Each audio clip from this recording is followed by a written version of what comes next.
Ողջույն, Բուն TV եթերում դիլեմա հաղորդաշարն է եւ ես Արեգ Քոչինյանն եմ։ Այսօր մենք խոսելու ենք հայ-ռուսական հարաբերություններից եւ իմ հյուրերն են Թաթուլ Հակոբյան, Անի կենտրոնի հիմնադիր, բարև ձեզ, շնորհակալություն հրավերելու համար, եւ Արմեն Պետրոսյանը, տարածաշրջանային հարցերով փորձագետ, բարև ձեզ, շնորհակալություն հրավերելու համար։ Հարգելի հեռուստադիտողներ, թեման, որին մենք այսօր անդրադառնալու ենք, իմ կարծիքով սերտորեն կապված է եւ կախված է Հայաստանի արտաքին ու ներքին քաղաքականության բազմաթիվ հարցերի հետ։ Շատ ու շատ որոշումներ կամ որոշումների բացակայություններ ռեակցիա են հայ-ռուսական հարաբերությունների ուրեմն ներկայիս վիճակին։ Մենք վերջին անգամ այս թեմային անդրադարձել ենք մոտավորապես 1 տարի առաջ եւ այդ օրերից մինչեւ օրս շատերը հայ-ռուսական հարաբերությունները բնորոշում են որպես ճգնաժամ կամ ճգնաժամերի համալիր։ Պարոն Հակոբյան, ինչպես կարձագանքեք այդ որակավորմանը։ Նախ միջև որակավորմանը երկու բան եմ ուզում ասել, որովհետև շատ գոնե ես այդպես եմ մտածում, Հայաստանի համար կա երկու ճակատագրական ուժ, որոնք կարող են այնպիսի ցավալի հարվածներ հասցնել, որ մեր պետությունը կարող է տասնամյակներ հետ ընկնել կամ նույնիսկ պետականություն կորցնել։ Մեկը Ռուսաստանն է, մյուսը Թուրքիան է։ Եվ այս երկու պետությունների հետ հարաբերություններում մենք պետք է շատ զգուշ լինենք, որովհետև նաև պատմական փորձն է դրան տանում։ Սա առաջին, որպես այսպես մուտք, երկրորդը ռուսների մոտ կա ընկալում, որ Հայաստանի Հանրապետության հիմքը կամ մաղքը դրվել է 1827-28 թվականներին, երբ որ Ռոմանովների Ռուսաստանը Երևանը գրավեց պարսիկներից եւ այստեղ ստեղծեց առաջին վարչական միավորը Արմյանսկայա օբլաստը, հայկական մարզը, որը հետո շատ կարճ ժամանակ դա Նիկոլայ առաջին ժամանակն էր, դարձավ Երևանի նահանգ։ Եվ նրանք այդ մասին անգամ մինչև այսօր բանակցությունների ժամանակ սա հիշեցնում են հայկական կողմին, որ սա դուք հիշեք այս ամեն ինչը, ասել կուզվի, որ պետականության հիմքում նաև մենք ենք ձեր կանգնած եւ դուք շատ, այսպես ասեմ, եթե իմ բառերով ձևակերպեմ, դուք ուրեմն շղթաներով կապված եք Կրեմլի պատերից ու դուք շատ այսպես կողք աճ ցախ գնալու շատ այդքան հնարավորություններ չունեք։ Հիմա գամ հիմնական հարցին, այո, հայ-ռուսական հարաբերությունները ճգնաժամի մեջ են, խորը ճգնաժամի մեջ են, որի հիմնական գլխավոր կետը Արցախի հարցում մեր կրած պարտություններ եւ այդ պարտության ժամանակ Ռուսաստանի դերակատարություններ։ Սա է հիմնական, իհարկե այլ եւ ընդհանրապես երկկողմ հարաբերություններում միշտ կարող են լինել ճգնաժամեր, բայց սա գլխավորն էր։ Ես պարտադիր չի, որ հիմա ես պետք է մեղադրեմ Ռուսաստանին կամ ասեմ մեզ դավաճանեն։ Եվ ընդհանրապես ինչ է նշանակում օտար երկիրը մեզ պետք է դավաճանի։ Հո սեր է խոստովանել, ինչ է արել, բայց մենք սխալ հաշվարկ ենք կատարել եւ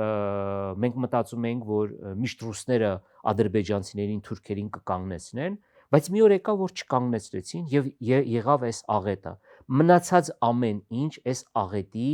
այսպես ասեմ, շարունակությունն է։ Սա ես կարող եմ ասել, ճգնաժամը քիչ է, ինքը խորը ճգնաժամի մեջ է, անվստահություն կա եւ նաեւ պատմականորեն մի կարեւոր բան եմ ուզում արձանագրեմ, որովհետեւ ես նաեւ վերջի տարիներին ավելի շատ պատմության ուսումնասիրող եմ։ Հայ-ռուսական հարաբերություններում միշտ էլ կարող են լինել ճգնաժամեր, բայց առաջին անգամն է մեր պատմության մեջ, երբ որ ոչ պաշտոնական ժողովրդի մակարդակով հայերի մեջ կա ռուսներից խորը նեղացածություն, ես չեմ ուզում ատելություն բառը օգտագործեմ, եւ այնպիսի տարածաշրջաններում, որտեղ ավանդաբար համարվել են ռուսամետ, օրինակ ես չէի պատկերացնի, որ Մարտունիում կարող է ռուսների վրա քար շպրտեն, Սյունիքում այդպիսի հակառուսական ալիք լինի, հատկապես 2022-ի ադրբեջական ներխուժումից հետո, այնպես որ ճգնաժամ բառը շատ մեղմ ձևակերպում է, շատ խորը ճգնաժամի մեջ է։ Մյուս կողմից ինստիտուցիոնալ իմաստով Հայաստանը շարունակում է լրջորեն կախված մնալ Ռուսաստանից։ Բավական է մենք նայենք հայ-ռուսական ապրանքաշրջանառությունը, բավական է մենք նայենք, որ Հայաստանը ՀԱՊԿ-ի անդամ է, հիմա մենք կարող ենք ասել հայ ինչ-որ սամիտ գագաթնաժողովի չենք մասնակցում, բայց դրանից էությունը չի փոխվում։ Հայաստանը ԵԱՏՄ անդամ է, Հայաստանում առնվազն երկու մակարդակի ռազմական ներկայություն կա, մեկը 102-րդ ռազմական բազան է, մյուսը հայ-թուրքական սահմանին կանգնած սահմանապահներն են։ Այսինքն Հայաստանը շարունակում է համակարգային ձևով խորը կախվածություն ունենալ Ռուսաստանից, մյուս կողմից նաև պետք է նշենք, որ իհարկե նաև սա դիվերսիֆիկացվում է Միացյալ Նահանգների հետ, եվրոպական երկրների հետ, Հնդկաստանի հետ եւ այլ երկրների հետ հարաբերությունների խորացումով, մուտքի խոսք այսքանը։ Մի հատ կարճ ուղղակի հարց, ես օրինակ հաճախ տեսնում եմ ընդդիմադիր մամուլն է դա գրում, որ այդ Արցախի ճգնաժամը եղել այն պատճառով, որ ռուսները մեզ այլևս չէին վստահում, որ այս կառավարությանը իրանք չէին վստահում, այդ դրա համար իրանք ոնց որ ասած է, ինչպես դուք նշեցիք, Թուրքիան եւ Ադրբեջանին չէին կանգնեցրել, որովհետեւ մեր հետ էլ չէին ուզում աշխատեին։ Ու դա շատերը նույնիսկ գրում են, օրինակ սկսվում էր նրանից, որ Նիկոլ Փաշինյանը օդանավակայանում Վլադիմիր Պուտինին չէր դիմավորել։ Այդ դրա համար մենք Արցախը կորցրեցինք։ Նայեք, ես չգիտեմ դա ով է ասում, չեմ էլ ուզում ասել ընդդիմությունն է ասում կամ իշխանությունը, բայց ով էլ որ ասում է, դա ծաղր է աշխարհի տարածքով ամենամեծ պետության հասցեին, որովհետև դուք ինչ այսինքն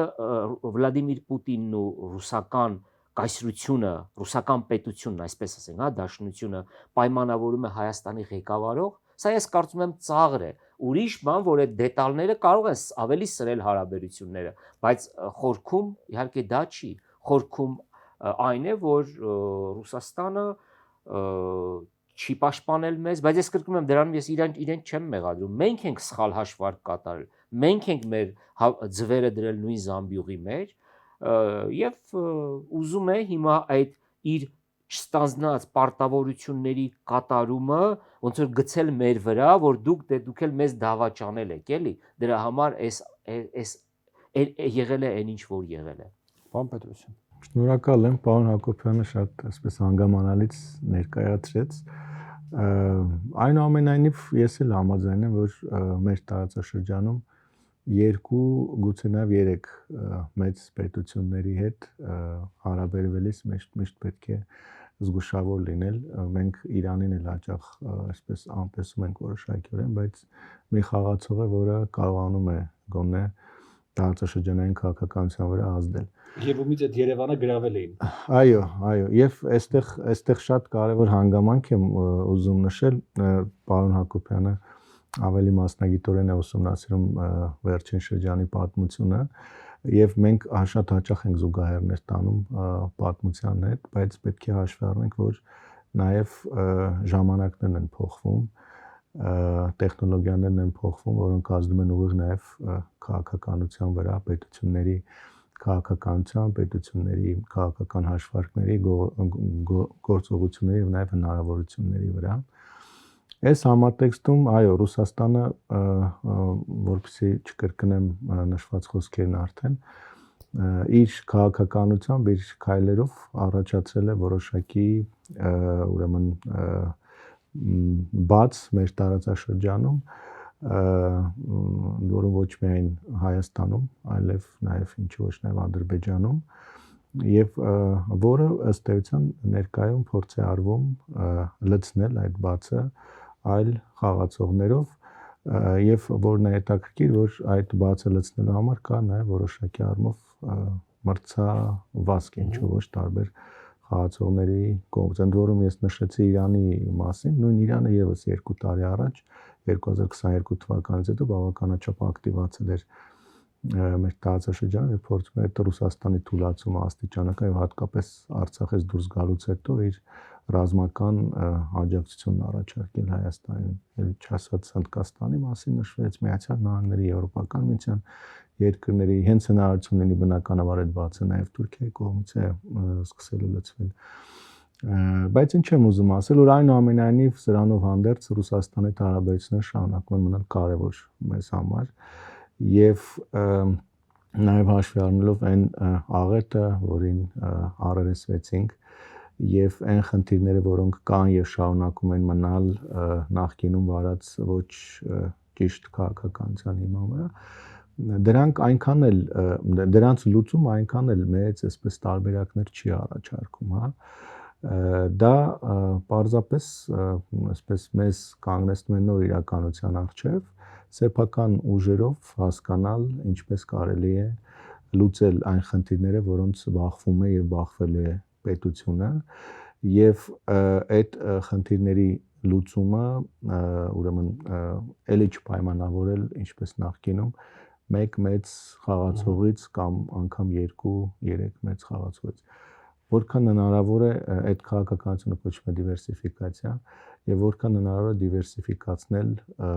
ուրեմն կապերը տարբեր խաղացողների հետ եւ Հայաստանը հետաքրքիր դարձնել, ինչու ոչ նաեւ մրցակցության թատերաբեմ, լավ իմաստով մրցակցության թատերաբեմ դարձնել տնտեսական, քաղաքական, նաեւ այն ինչ ոչ ռազմավարական տարբեր խաղացողների համար։ Հիմա այս ուղղությամբ մենք տեսնում ենք արդեն որոշակի քայլեր, ես էլ եմ ասում Ռուսաստանի գործոնը չափազանց կարևոր է, որքան էլ օբյեկտիվորեն մենք հեռացել ենք կամ Ռուսաստանն է հեռացել տարածաշրջանից եւ այդ թվում նաեւ Հայաստանից, բայց կա շատ բովանդակային առումով կարևոր ներկայություն Ռուսաստանի նաեւ Հայաստանում տնտեսական մակարդակում, հատկապես էներգետիկ մակարդակում, ինչու ոչ նաև որոշակի առումով անվտանգային մակարդակում չմոռանանք 102 այդ բազայի հանգամանքը եւ դրան զուգահեռ իհարկե այլ խաղացողներ, որոնք փորձում են ինչ որ տեղ գտնել եւ իրենց ներգրավվածություն ունենալ մեր տարածաշրջանում։ Երևի թե այսքանը իմ մի բան եմ ուզում ավելացնել, քանի չեմ մոռացել, գուցե այդ հարցը չհնչի դրա համար, դա շատ եմ կարևորում։ Հայաստանում կա Ռուսաստանի մահանալու մասին, այսպես բաներ, որ Ռուսաստան այլևս չկա մեր տարածաշրջանում, սա շատ վտանգավոր մոլորություն է, սրան չպետք է տրվել եւ միշտ պետք է հաշվի առնել, հիմա Ռուսաստանը զբաղված է այլ խնդիրներով, Ուկրաինայով եւ ինքը կարող է միշտ էլ նորից հայացքը թեքել այս ուղղությամբ եւ դրա համար շատ կարեւորում եմ։ Եվ կա նաև մի մեծ մոլորություն, սա հիմնականում իշխանական շրջանակների մոտ է տիրում կամ մերձ իշխանական շրջանակներում, համենայն դեպս ես իրենց մոտ եմ դա տեսնում, որ Ղարաբաղի հարցի լուծումով Ռուսաստանը զրկվել է Կովկասում միջամտելու հնարավորություններից։ Դա կարծում եմ շատ վտանգավոր մոլորություն է, որովհետև Ռուսաստանը տարածքով, ուժով այնքան մեծ պետություն է, որ այդպիսի Ղարաբաղներ կարող է ստեղծել մեր տարածաշրջանում։ Դրա համար պետք է կրկնում եմ Ռուսաստանի հետ հարաբերություններում շատ ուշադիր լինել։ Սա բացարձակապես չի նշանակում եւ չի խոսում, որ ես ինչ որ հատուկ ռուսամետ եմ կամ ռուսական ինչ որ բաներ ունեմ, բացարձակապես ոչ։ Ընդհանրապես երբ որ իմ վերլուծություններում, իմ գրություններում ես առաջնորդվում եմ ոչ թե որպես, ինչ ասեմ, պոետ կամ ռոմանտիկ վիպասան, այլ փորձում եմ հաշվարկ կատարել։ Եվ այդ հաշվարկի հիմքում նաև իմ հնարավորությունների շրջանակում փորձում եմ դնել պատմական դասերը։ Եվ այս որ ասեցի, հենց այդ հաշվարկով եմ ես այս ամեն ինչը ասում։ Թե չէ շատ գիտեք հեշտ է էլի, մի միտում կա Հայաստանում, ու սա երկկողմանի է, էլի, ասենք մեր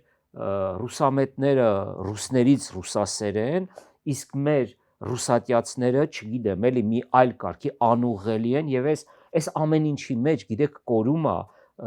բանականությունը։ Ծայրահեղությունների մեջ, այո, բանականությունն է կորում։ Ես մի քանի բան կավելացնեմ, պարոնայք, տեսեք, պարոն Հակոբյան, ես դեռ համաձայն եմ իհարկե, որ Ղարաբաղյան թնջուկը ինքը ի վերջո հայ-ռուսական ճգնաժամի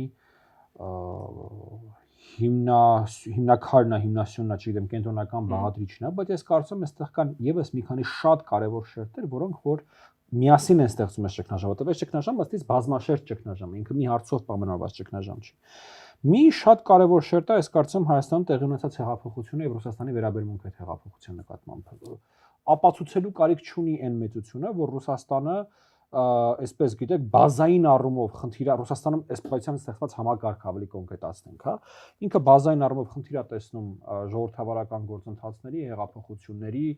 ուրեմն ստեղծված ռեժիմների կազմաքանդման մեջ ամենապարզ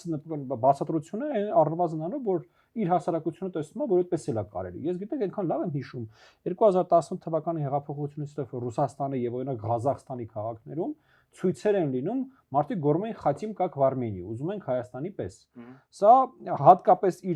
իրենց տերմինաբանությամբ մերձակա արտասահմանում, հա, բլիժնիե зарубежье, երբ որ դա տեղի ունենում, առավելևս իրենց նախկին գաղութում է տեղի ունենում, դա պրոբլեմ է այդ ռեժիմի տեսանկյունից։ Սա ես կարծում եմ շատ կարևոր շերտ է այս ճգնաժամի։ Երկրորդ կարևոր շերտը ես կարծում եմ այս ճգնաժամի Ղարաբաղյան դեպքին հաջորդած իրադարձություններն, որոնց մասին դուք թռուցիկ անցաք 21-22-ի։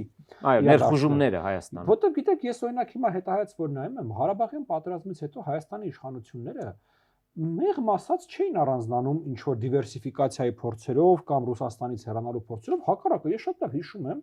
որ մենք այդ ժամանակ զինված ուժերը ուզում ենք Ռուսաստանի հետ բարեփոխենք, մենք կառավարության կազմի առանձին անդամներ, որ Ռուսաստանին դուր չէին գալիս, չէինք նշանակում այդ նախարարության փորձերով։ Սիրիա զորք էինք, ուզում ասեմ, այդ փորձը եւ այդ շրջանը Հայաստանում, որ անգամ Ղարաբաղում պատերազմից հետո ամեն ինչ անել Ռուսաստանին սիրաշայել եղել է, բայց մենք դրանից հետո եղավ այս 21-22 թվականների իրադարձությունները, եղավ հայտնի կամ անհայտ նամակը ռուսական սահմանապահ զորքերի հրամանատարությունից Հայաստանի կառավարություն եւ ըստ էության մեր վճռական մերժումը միջանցքային խոսակցության, ու եղավ ներխուժում Հայաստանի տարածք, որին եղավ 0 արձագանք եւ Ռուսաստանից եւ ՀԱՊԿ-ից։ Ես հիշում եմ ժամանակ ինչ որ տխմար բացատրություններ էին տալի այդ ձեր ասած ռուսամետները, որ ճիշտ կետով չենք դիմել, լավ չենք գրել նամակը, հասկանալի չենք գրել նամակը։ Սա ասում եմ մի երկրի հասցեին, որը Ուկրաինայի կեսը համարյա կեսը չէ, 1/4-ը գրավել է, էլի, նամակ, ինչի մասին է, ինչ նամակ։ Սա եւս մեկ շերտ է այս ճգնաժամի, որը որ ինձ թվում է Հայաստանում է շատ բան փոխել։ Այ ինձ թվում է Հայաստանում իշխանության եւ նաեւ հասարակության ինչ որ չափով, որտեղ գիտեք, օրինակ երբ որ ասում են Ղարաբաղի մասով Ռուսաստանը մեր նկատմամբ պարտավորություն չուներ, դա լրիվ ընկալելի է, հասկանալի է, իրոք չուներ։ Բայց Հայաստանի տարածքային ամբողջականության մասով Ռուսաստանը շատ ֆորմալ պարտականություններ ուներ Հայաստանի առջև։ Դա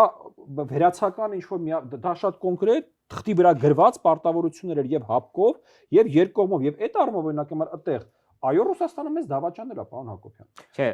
ինչու եմ ասում դավաճանել, որտեղ դավաճանությունը երկմի ժողովրդի մեջ է տեղի ունենում, էլի։ Օրինակ ես չեմ կարող ռուս ժողովրդին դավաճանել, ես կարող եմ հայ ժողովրդին դավաճանել։ Բայց երբ օրինակի համար Ռուսաստանի դուք ունեք ստորագրած պայմանագիր եւ ունեք շղթայական սկզբունքով աշխատող ռազմաքաղաքական կառույց, որտեղ ինք ունի ֆորմալ պարտավորություն ձեզ հասնելու, եթե ձեր վրա հարձակվում են, ու ինքը չի գալիս, դա հենց կոչվում է դավաճանություն, դա հենց միջազգային հարաբերությունների մեջ դրա վրա կա դավաճանություն բառը։ Երրորդ շերտը, որը նույնպես ես կարծում եմ բավականին կարևոր է, եւ երևի թե բոլոր խոսակցությունների, այսպես գիտեք, մեծ խոսակցությունն է, դա այդ հետ գաղութային դիսկուրսն է։ Ինչպես է Ռուսաստանը տեսնում Հայաստանը։ Դուք պատմական բանը ներկայացրեցիք, որ իրանք համարում են, որ մենք որպես պետություն ընդհանրապես իրանցից կախված ենք, իրանցից կապված ենք, իրանք են եւ այլն եւ այլն։ Բայց այդ խոսակցությունը գալիս հասնում է մեր օրեր։ Այդ խոսակցությունը գալիս եւ ձևավորվում է հետ գաղութային խոսույթի, հետ գաղութային տրամաբանության մեջ, երբ որ իրանք այս տարածքը եւ այս պետությունը անցալում են որպես իրենց նախկին գաղութ, մի տարածք, որտեղ պետք է լինի իրանց տնտեսական գերիշխանությունը, իրանց քաղաքական գերիշխանությունը, պետք է լինի ռուսերեն լեզուն, պետք է լինի իրանց քաղաքական, ի վերջո այս բոլոր կառույցները, որոնց Հայաստանը անդամակցում է, ԱՊՀ, ԵԱՏՄ, ՀԱՊԿ, սրանք ըստ էության նույն խոսույթի տարբեր պատումներն են։ ԵԱՏՄ-ն այդ հետ գաղութային խոսույթի տնտեսական պատումն է, ՀԱՊԿ-ն այդ գաղութային խոսույթի ռազմաքաղաքական պատումն է, որտեղ դրանք դասական առումով միջազգային կազմակերպություններ չեն, դրանք Ռուսաստանի եւ այդ պետությունների հարաբերությունների շրջանակներն են, հա։ Եվ ինձ թվում է այս ճգնաժամի արխի նարատիվը, հա, մեծ նարատիվը դա հենց այս հետ գաղութային խոսույթն է եւ Հայաստանի փորձն է վերանայելու ինչ որ չափով նաեւ այդ հետ գաղութային խոսույթը։ Ես մի հարց եմ ուզում, բնականաբար վստահ եմ արձագանքելու բաներ կլինեն այս ասածների վերաբերյալ, մի հարց եմ ուզում հավելեմ, պարոն Հակոբյան, ձեզ եւ պարոն Պետրոսյան, եթե կուզեք դուք էլ արձագանքեք։ Դուք նշեցիք, որ Ռուսաստանը չմիջամտեց Արցախյան պատերազմին, համաձայն եմ դեռ։ Հիմա չենք բանանում, պետք է միջամտեր, մենք ճիշտ էինք մտածում, այդ չեմ ուզում հա։ Իսկ ինչի՞ չմիջամտեց ըստ ձեզ։ Այ ինչն էր փոխվել, որ 20 քանի տարի միջամտում էր, թույլ չէր տալիս ապակայունացում, ստատուս քվոն պահվում էր, հետո որոշեց, որ չի միջամտում։ Ինչն է։ Մենք դեռ 20-20-ի պատերազմից առաջ, մենք դեռ շատ տարիներ առաջ մենք կորցրել էինք Կովկասում, Անդրկովկասում Ռուսաստանի միակ գործընկեր լինելու առավելություն, այսպես ասեմ, մենաշնորհը, որովհետև կար Ադրբեջան, իր դեպի Թուրքիա, դեպի, չգիտեմ, տարբեր այդ բաներով, կար Վրաստան, ակնհայտ դեպի արևմուտք, եւ Հայաստանը դարձել էր Ռուսաստանի համար միակ այլընտրանքը եւ մենաշնորհ ուներ։ Այդ մենաշնորհը քանդվեց, այդ մենաշնորհը ջարդվեց եւ Ռուսաստանի համար նոր մենաշնորհներ, նոր բաներ ստեղծվեցին եւ իր համար ավելի կարեւորվեց Ադրբեջանը։ Այդ մենք ենք, որ մեր ներսում անընդհատ քարոզել ենք, որ դե հա մենք ենք ռուսի, մենք ենք ու ռուսներն են, ուրիշ չկան, էլի, բայց եկավ մի պահ, որ Ռուսաստանի համար ավելի կարեւորվեց Ադրբեջանը իր աշխարհքաղաքական տարբեր բաներից ելներով։ Եվ դրա համար դա կապված էր արդյոք մեր գործողությունների կամ գործողությունների բացակայության, այսինքն կարար Հայաստանը ինչ-որ բան անել, որ ինքը շարունակեր ավելի կարևոր մնալ Ռուսաստանի համար։ Եթե Ռուսաստանը որոշել էր, որ չէ իհարկե, ոչ իհարկե։ Ուղղակի մենք կարող էինք այդ իր արած քայլերին ոնց որ արդարացումներ տայինք։ Այսինքն անեինք բաներ, որ կարող ենք չանել, որպեսզի ռուսները դա չբերեն որպես այ դուք ձեզ լավ չպահեցիք, այ դրա համար մենք արեցինք, բայց մեծ հաշվով ես այդպես չեմ մտածում, որովհետև ես համարում եմ, որ Ռուսաստանը լուրջ պետություն է, այսինքն Ռուսաստանի արտաքին քաղաքականությունը պայմանավորել Հայաստանից հնչող ինչ որ մի բանով ուղղակի լուրջ չէ եւ դա ասում եմ վիրավորանք է հենց այդ նույն Ռուսաստանի հասցեին եւ այդ հայտարարությունները, երբ որ Ռուսաստանում լսում են, իհարկե դրան չեն արձագանքում, բայց ես կարծում եմ նաև ծիծաղով են ընդունում, որ լավ, էս մեզ էս ոնց են մեզ վերաբերվում, էլի, էսում տեղն են մեզ դրում, բայց կապված նաև Ռուսաստանի պարտավորություններին, այո, Ղարաբաղում ինքը չուներ պարտավորություններ, բայց ինքը կարող էր անել բաներ, որոնք շատ խորը հետք են թողելու դեռևս առաջիկայում մեր ժողովրդի հավաքական ապագայում եկող հիշողության մեջ։ Ուրեմն իհարկե մեր հետախուզությունը աշխատում էր, բայց դուք գիտեք, որ 2023 թվականի սեպտեմբերյան այդ իրանց հակահաբեկչական կոչվող իրականում Արցախը հայաթափելու այդ մեկօրյա պատերազմի մասին ռուսները չեն տեղեկացրել որևէ մակարդակով չեն տեղեկացրել Արցախի իշխանություններին։ Ինչպես 20 թվականին մեզ համոզել են, որ որևէ տեղաշարժ չկա, մի արեք զորահավաք։ Ուզում եմ ասել, որ սրանք բաներ են, որոնք շատ ավելի խորն են, որտեղ սա մենք խոսում ենք արդեն ժողովրդի, որովհետև ինչ էլ որ ասենք, ամեն դեպքում հայ ժողովուրդը ինքը իր մեջ միշտ կրել է ռուսասիրություն, եւ եթե վերադառնամ Հայաստանի վարչապետներից Սիմոն Վրացյանի խոսքին, ինքը ասում է քաղաքականապես հայ ժողովուրդը ռուս է, այսինքն քաղաքական մտածողության, էլի այդքան խորն է նստած եղել, իհարկե ունենալով այդպես ճգնաժամեր։ Ուզում եմ ասել, սա է, որ ամենամեծ կորուստը սա էր, որ տեղի ունեցավ։ Իսկ եթե Ռուսաստանը կարողանար կամ ուզենար, ես կարծում եմ, որ մեր այդ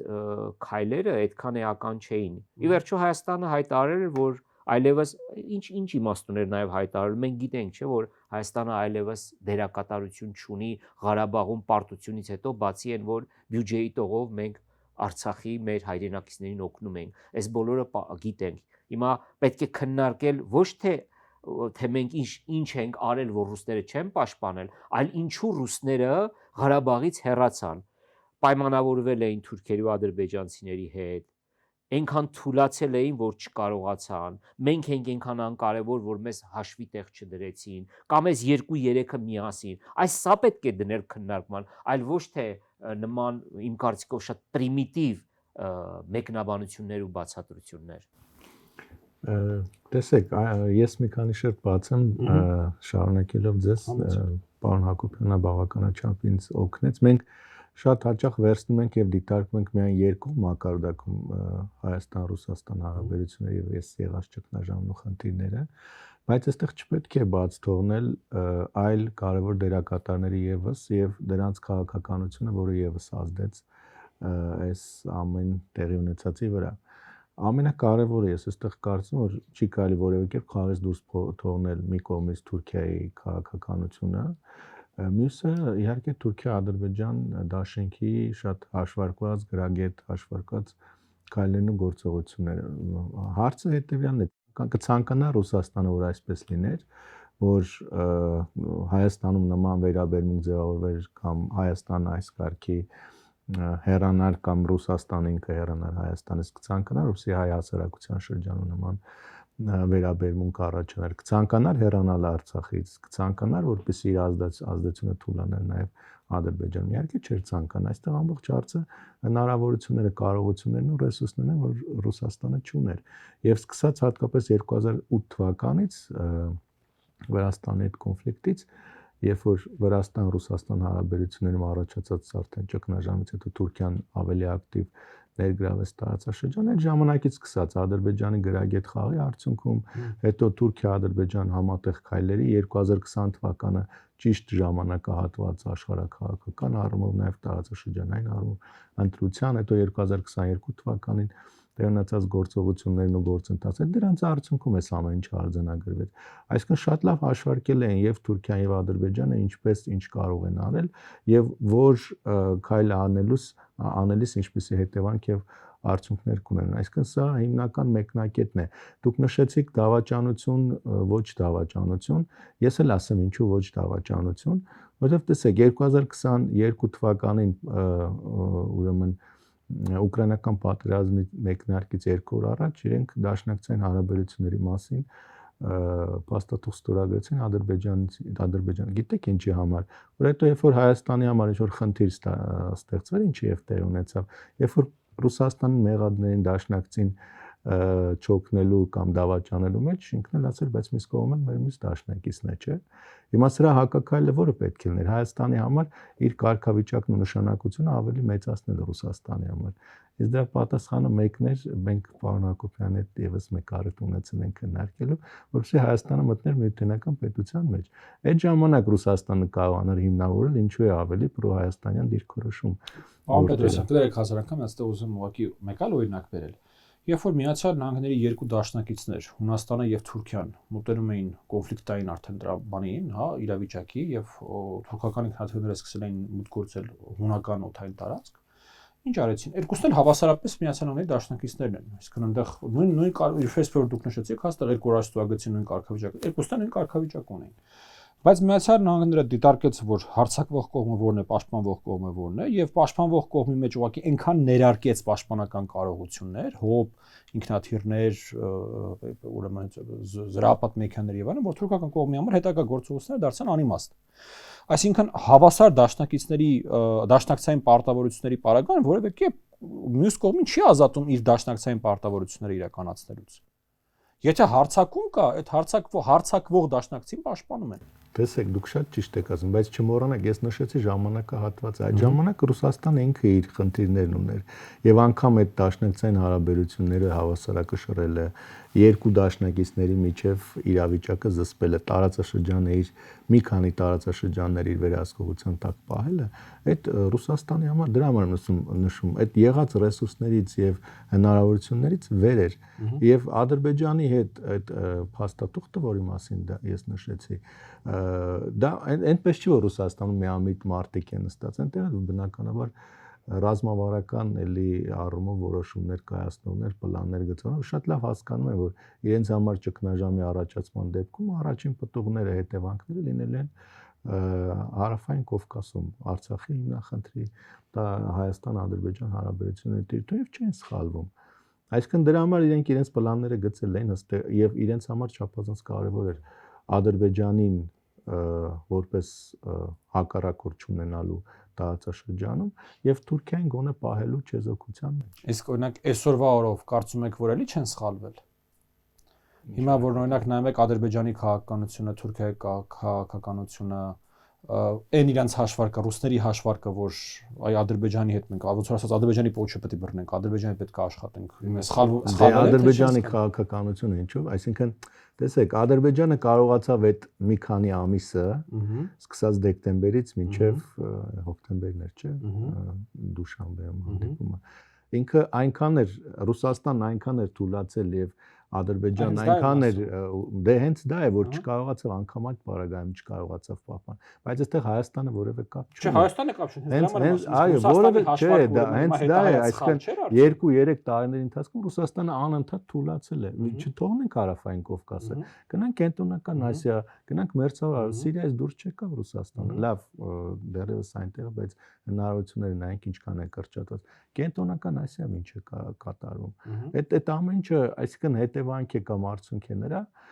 Կենտրոնական Ասիայի մեզ համար արդյունք է նրանց համար այդ որ Ռուսաստանի հնարավորություններն են պակասել։ Եվ սա օբյեկտիվ է, սա չպետք է անտեսել որևէ կերպ։ Այսինքն այնպես չէ, այստեղ կան ընդհանրապես աշխարհում նման քաոտիկ ժամանակահատվածներում նման դիրքավորումների փոփոխությունները տարբեր ավելի ակտիվ, ավելի ուժեղ խաղացողների համար միանշանակ է եւ շատ կանխատեսելի է։ Պարզապես նույն ռուսները պետքա կարողանային կանխատեսել իրենց ինչ է սպասում, ինչ չի Այ հենց դա սպասում։ այդ միտքին է էլի ուզում դրել։ Այսինքն նրանց խնդիրը որն է, նրանք շատ լավ նրանք որևէ պլան չունեին էլ, ինձ թվում է, կամ կանխատեսում էլ չունեն, որ կարող էր այսքան ռուս-ուկրաինական պատերազմը ձգվել։ Դրա համար նրանց ուրեմն հաշվարկները ես կարծում եմ ընդամենը մի քանի ամսվա կամ գուցե 1 տարվա տրամաբանության մեջ էին եւ քայլերն էլ նույն տրամաբանության մեջ, որովհետեւ եթե այս պահին նստած, այսինքն այս պահի դրությամբ եղած հետևանքները իրենց համար հաշվարկեն, վստահաբար չէին մտնելու ուկրաինական արկածախնդրությամբ։ Եվ այստեղ մի կարծիք էլ հայտնեմ Ռուսաստանի վերադարձի հետ կապված շատ կանխատեսելի իհարկե եւ սպասված անգամ քաղաքականություն լինելու, բայց այստեղ պետք է նույն միջոցներն ու գործիքները հաշվարկեն, ինչպես են հետ գալու։ Այստեղ եթե նայում ես այն էլի հնարավորություններն ու ռեսուրսները, որ ունեն, չնայած այո, ռազմական կարողություններով էլի շարունակում են բավականաչափ լուրջ խաղացողներ, բայց կոնկրետ Հայաստանի վրա չեմ ասում հարևան մյուս երկրներ, կոնկրետ Հայաստանի վրա ազդելու հիմնական գործիքակազմը դա տնտեսական գործիքակազմն է։ Այսինքն ես այնքան էլ լուրջ չեմ վերաբերում Ռուսաստանի կողմից ռազմական սպառնալիքին։ Դե առվաս այնտեղ երկու հատ երկիր կարան, այո, համաձայն, այո։ Դա ասեմ դա մեր ռազմավարական առավելությունն է, աշխարհագրական դիրքը մեր, որ կես լուրջ ասում են, որ Հայաստանի աշխարհագրության միակ դրական կողմն է, որ մենք Ռուսաստանից սահման չունենք, դրական կողմ մեր աշխարհագրությունը չունի։ Պարոն Հակոբյան, վստահ եմ արձագանքելու բաներ կունեք, բայց մտել եմ ուզում հարցարել այստեղ, խնդրեմ դրանե պատասխանեք։ Այ տեսեք, դուք շատ իրավացիորեն նշեցիք, որ մեր կախվածությունները Ռուսաստանից դեռևս մնում են ահռելի, դա տնտեսական կախվածություններն են, դա մեր արտադրաշրջանառությունը, դա էներգետիկան է եւ շատ է։ Բայց կհամաձայնվեք արդյոք, որ վերջին առնվազն 2 տարվա տենդենսները համենայն դեպս այդ կախվածությունը նվազեցնելու մասին են, ոչ թե ավելացնելու կամ նույնիսկ կայուն պահելու։ Հա, իհարկե, փորձեր արվում են եւ պետք է փորձեր արվել, եւ ես այստեղ նաեւ մի ուրիշ բան էի ուզում ասել, էլի շատ բան վերլուծություններ են արվում, օրինակ, դե ավանդականորեն նայեք էլի, մենք կարողանում ենք մեր կոնյակը վաճառել հետխորհրդային տարածքում, որտեղ սովորեն, մարդիկ գիտեն, անունը գիտեն, ասենք, Ֆրանսիայում չես կարող, Ֆրանսիան լավ անուն չտվեցի, եվրոպական երկրում չես կարող կոնյակը վաճառել, բայց Ռուսաստանում կարող ես նույնիսկ վատ կոնյակն ես վաճառում։ Նույն ձևով, ասենք, ես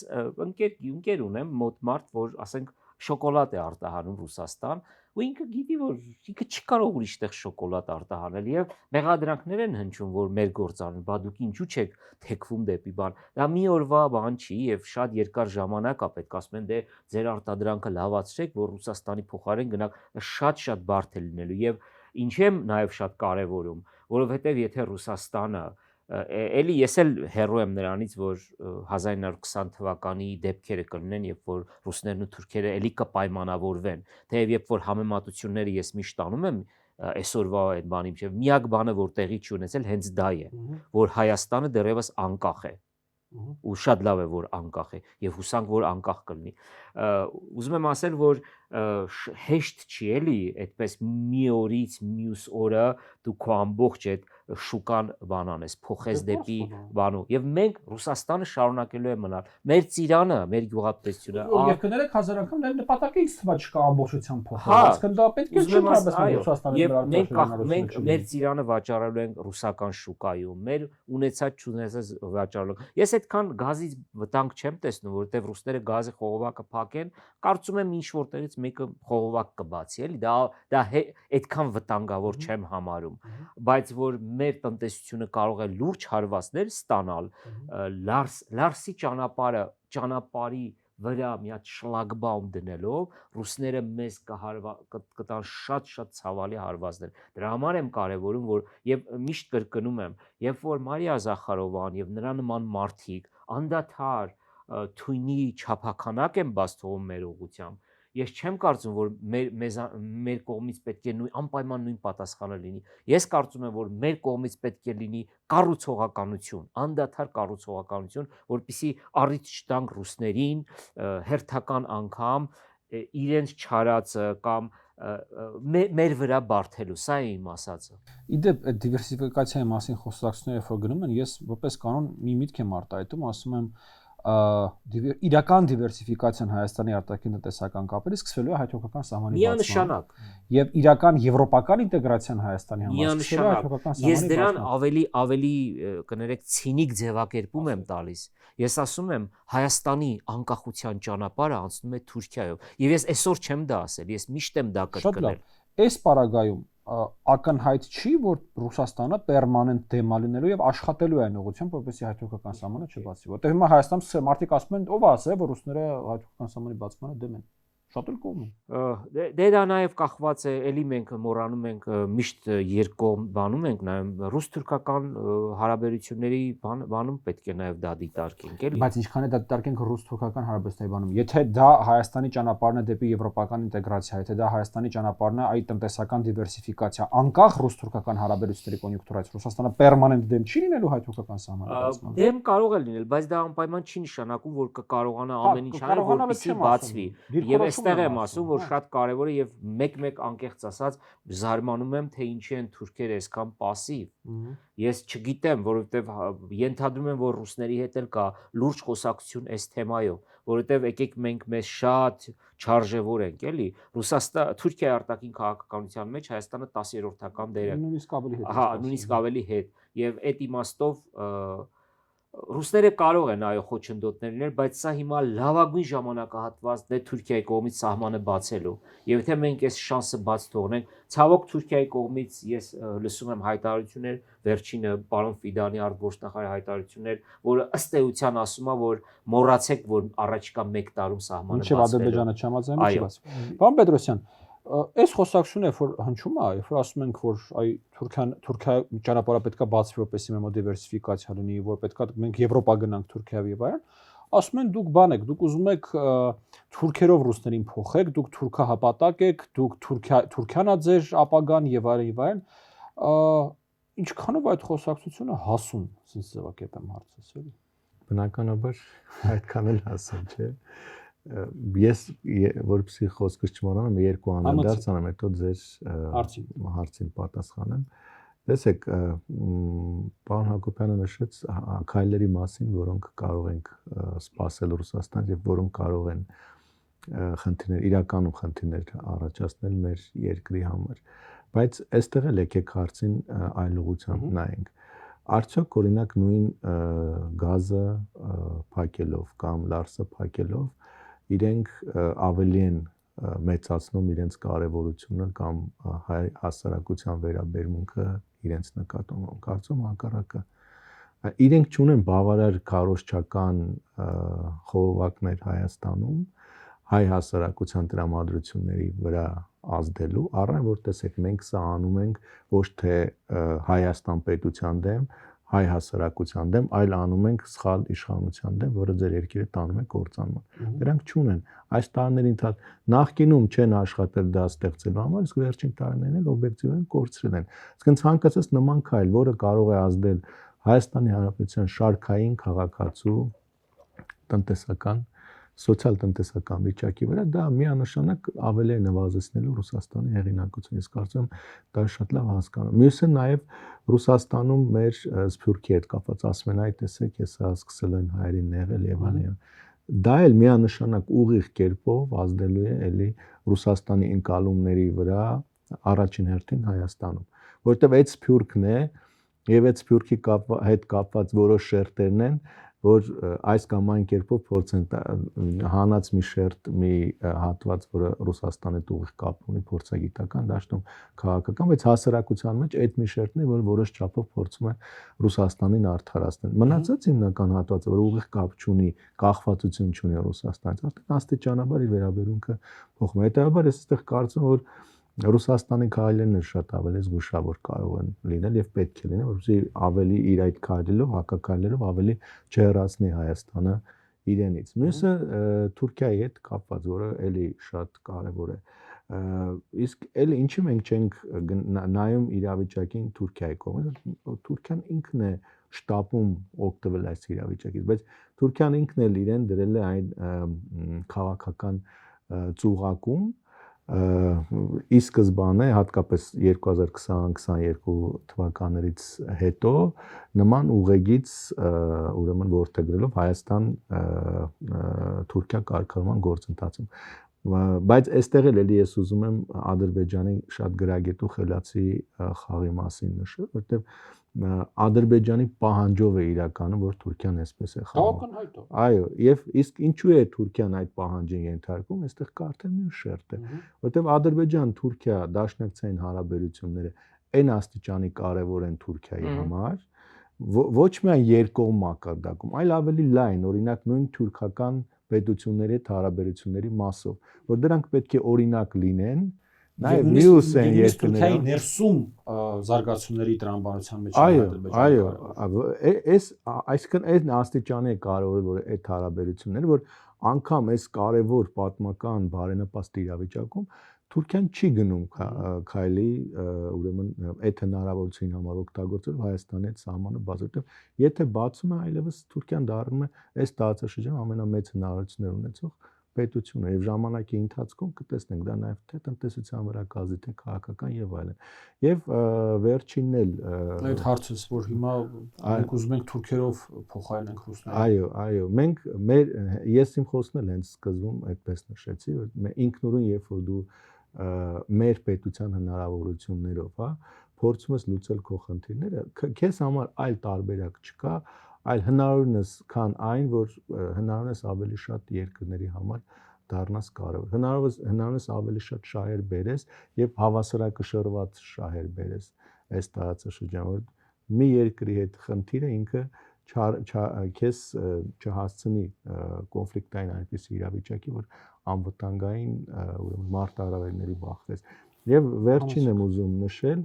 պարոն Հակոբյանը նշեց այո ես համաձայն եմ 10-րդ թվական նշանակության խնդիր է բայց ինչի են վերջին օրերին վերջին շաբաթներին բայց հատկապես օրերին անընդհատ այդտեղից հայտարարություններ գալիս սա շատ կարևոր մեսեջ է Թուրքիայի պարագայում երբ որ այդ 10-րդ թվական խնդրին անդրադառնում է միաժամանակ արտգործ նախարարը, պաշտպանության նախարարը, երկրի նախագահը անվտանգության խորհրդից հետո։ Սա ինչի մասն է։ Սա հստակ ուղերձ է, որ այս խնդիրը մեզ համար կարևոր է, ընդ որում բոլորին է այս, թե Հայաստանն է ուղղված, թե Ադրբեջանն է ուղղված, թե Արևմուտքին է ուղղված, թե Ռուսաստանին։ Եվ մղում են նրանք իրենց այս ռետորաբանությամբ Ադրբեջանի process-ը ինչ-որ կերպ արագացնելու, առաջ տանելու, որովհետև տեսեք, եթե հիմա այս պատմական պահը չի օգտագործվում, հատկապես Ուկրաինայում հնարավոր զարգացումների ֆոնին, ես այո, իմ մոտ է շատ մեծ հավատություն է առաջանալու հետագայում ընդհանրապես թե Հայաստան-Ադրբեջան կարգավորման գործընթացը մինչև վերջ հասցնելուն եւ նաեւ իհարկե զուգահեռաբար Հայաստան-Թուրքիա գործընթացը։ Պարոն Պետրոսյան, ես օրինակ հաճախ ռուսական հատկապես այսպես տաբեր փորձագիտական շրջանակների մոտ տեսնում եմ այդպեսի կարծիք կամ միտում, որ դե հա հիմա հայերի մոտ հասարակական կարծիքը փոխվել է, ինչ ա եղել, մի քանի տարի հետ կփոխվի։ Օրինակ ձեր կարծիքով այն փոփոխությունները, որոնք եղել են մեր հասարակության մեջ, այն պարոն Հակոբյանը օրինակ դրանք նկարագրեց որպես տեկտոնիկ փոփոխություններ, էլի ինչ որ առումով, որ այն մարդիկ, ովքեր որ այսպես ձեր ասած քաղաքական ռուսին հիմա ասում են դա երկարաժամկետ փոփոխություն է ազդեցել, դա տենց ուղղակի մոդա է հիմա եւ կփոխվի։ Չէ, դա այնքան խորն է այդ, նայեք, ես կարճ ասեմ։ Կարծում դա արագ լուծող խնդիր չէ, որովհետեւ ինչպես պետք է Արցախը պետք է վերադարձնել։ Հա, ինչ պետք է անել։ Դա քարոշչության արդյունքում չի ստեղծվել, դա կրկնում եմ խորը, դա խորը հայ ժողովրդի խորը բանի դավաճանվածության եւ նաեւ որ բա մեզ խի էսպես արեցիք էլի դա խորը երբ որ դու ինչ որ մի մարդ որը սպասում էր որ օգնության կարիք ունի եւ դու նրան չես օգնել այդ խորը վիրավորվածությունն է այստեղ խոսում դա չէ մի քանի բան եմ ուզում ասել ձեր ասածների հետ կապված շատ կարճ էսպես էպիզոդիկ նայեք եկեք մենք առաջին նախ ինքնին հիվանդագին է ասել որ հարևանի հետ սահմանը հանկարծ չբացվի։ Սա ուղղակի ես չգիտեմ, սա ինչ մտածողություն է։ Ինչ է նշանակում սահմանը չբացվի։ Ոնց, այսինքն բա ինչի համար այդ սահմանը։ Բա ինչի ամեն պետություն, պետության մասին, այսինքն մենք պետության մասին չենք խոսում, սա մեկ։ Երկրորդ, իսկ ինչու իրանցիները չլցվեցին Հայաստան, ինչի պետք է պարսիկ բաները թուրքերը լցվեն։ Սրա հետ մեկտեղ ես չեմ ուզում ասել, որ ռուսական այդ բաց տեղը թուրքերը չեն, իհարկե իրենք են լցնելու։ Սա էլ պետք է մեր ժողովրդին ասենք, որ այո, եւ նաեւ ճնշումներ են լինելու մեր պատմությունը սրբագրելու, վերանայելու եւ ես չգիտեմ ինչու ուսումնասիրություններ չկան կամ գուցե կան, ես չեմ հասցրել ուսումնասիրել այն երկրները, որոնք Թուրքիայի հետ ունեցել են պատմական դառնություններ, իսկ մեր ու թուրքերի դառնությունը շատ անգերազանցելի է, երբ որ նրանք Թուրքիայի հետ հարաբերություններ են հաստատում, բոլորը պատմության իրենց պատմությունը վերանայում են եւ Թուրքիան միջամտում է։ Նույնը անելու է Հայաստանի պարագայում։ Եկեք մեզ եւ մեր ժողովրդին դա չխաբենք, էլի։ Ես չեմ ասում, որ Հայաստանը թուրքանալու է։ Բայց միևնույն ժամանակ չնայած այնպես չի, որ Թուրքիան դա որպես նախապայման է դնում մեր հարաբերությունները կարգավորելու, նման նախապայման չի, ճնշումներ է բանեցնելու տարբեր ձևերով։ Հա, որպեսզի օրինակ, չգիտեմ, ինչ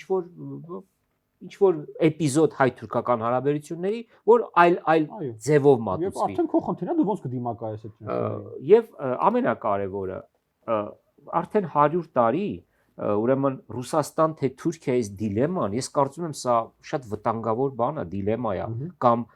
դրա մյուս տարբերակը ռուսը մեր հավերժ բարեկամն է, թուրքը մեր հավերժ թշնամին է։ Սա ով թուրքերին չի ատում, հայ չի։ Սա դիվանագիտություն չէ, սա հակադիվանագիտություն է։ Սա համայնքի կյանք է։ Սա, նայեք, ես չեմ համայնքը սա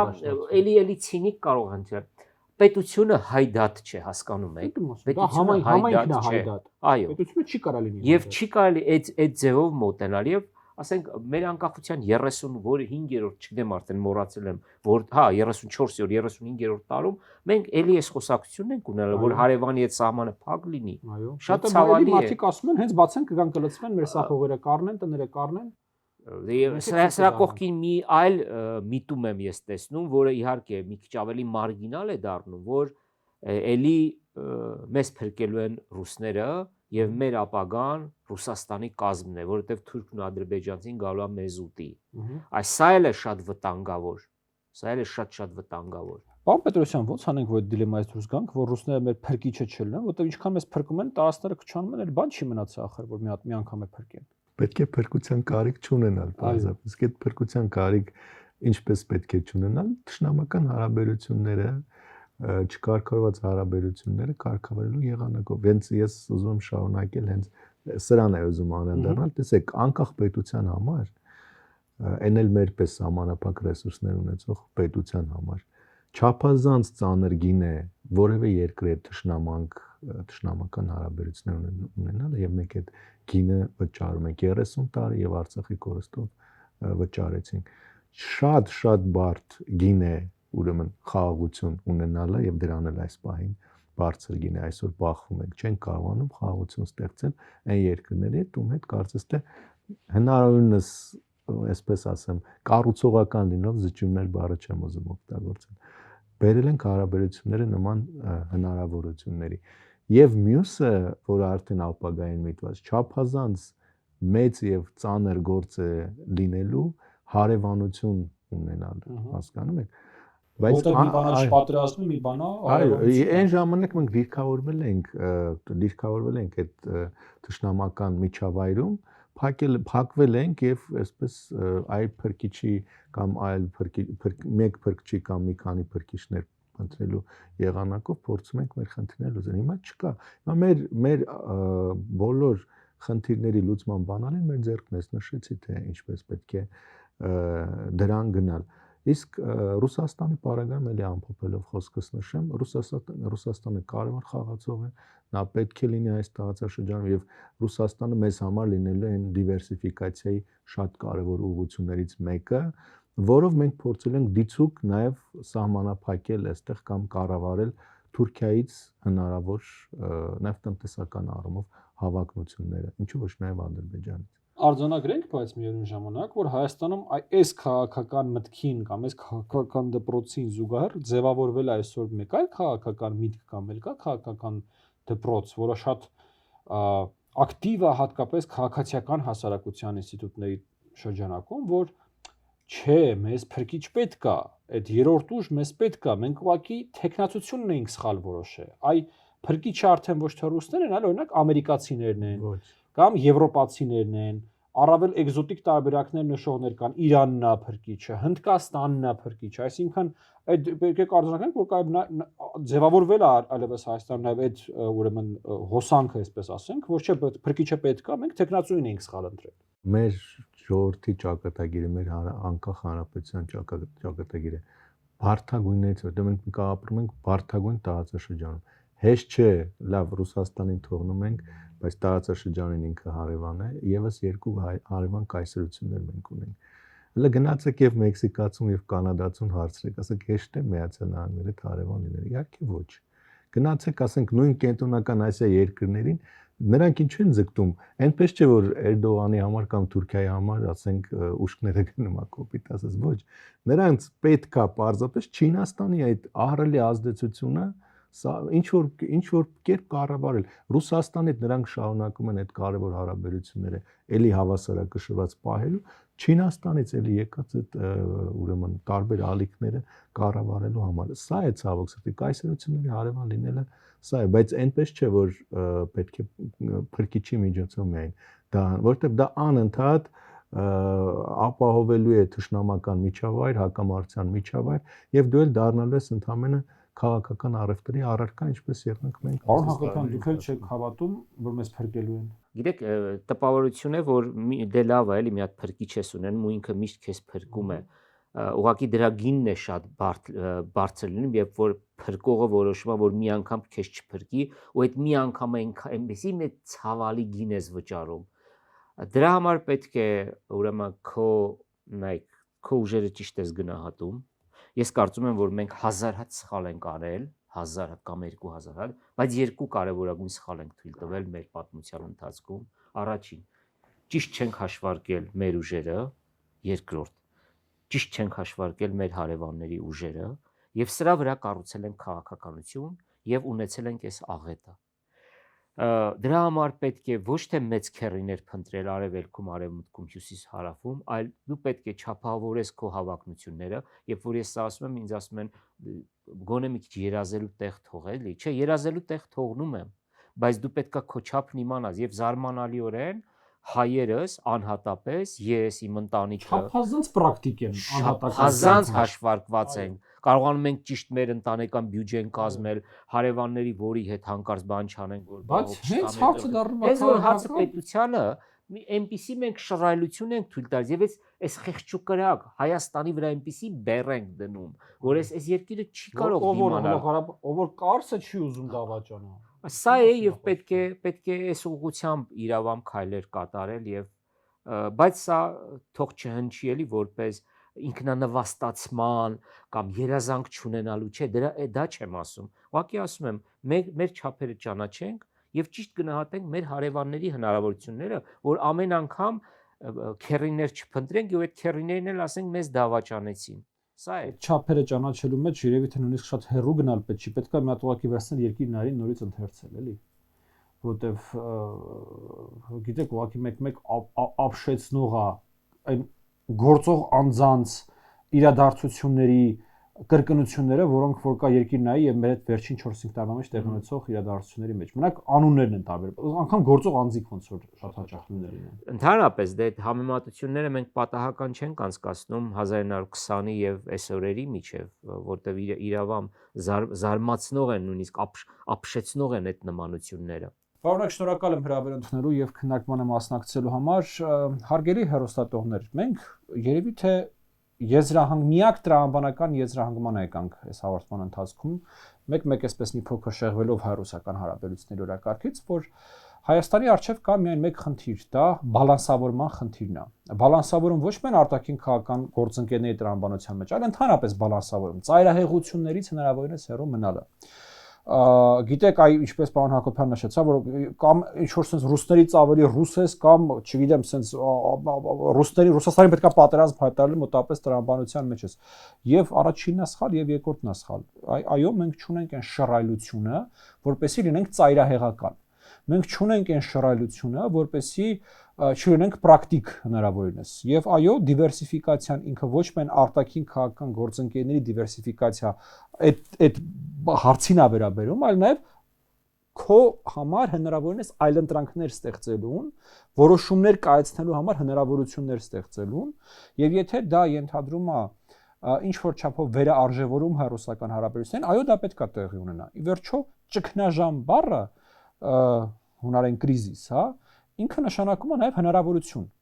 Ինքը այո, որոշակի ուրեմն գործընթացի ավարտը կամ որոշակի հարաբերությունների ավարտը, բայց ինքը նաև հնարավորություն է նշանակում։ Եվ ամբողջովին երևի թե մեզանից է կախված մենք ինչքանով ենք կարողանալու այդ ճգնաժամից ստեղծել հնարավորություն։ Լավ եղեք, կհանդիպենք յուրաքանչյուր կիրակի 19:00